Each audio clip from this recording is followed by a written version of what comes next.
Oke guys, kali ini kita akan belajar cara menggandakan uang. Ini uang asli, oke?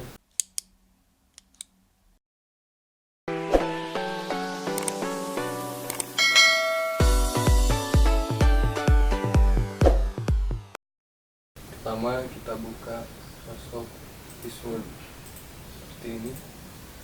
Kemudian kita masukkan ini ke Microsoft Word seperti ini.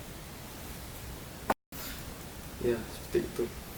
Setelah itu kita klik copy, lalu paste duplicate. Kemudian kita akan menariknya seperti ini.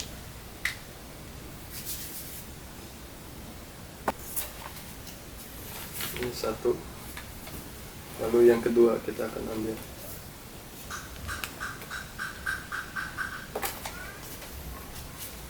Jadi dua, oke. Terima kasih.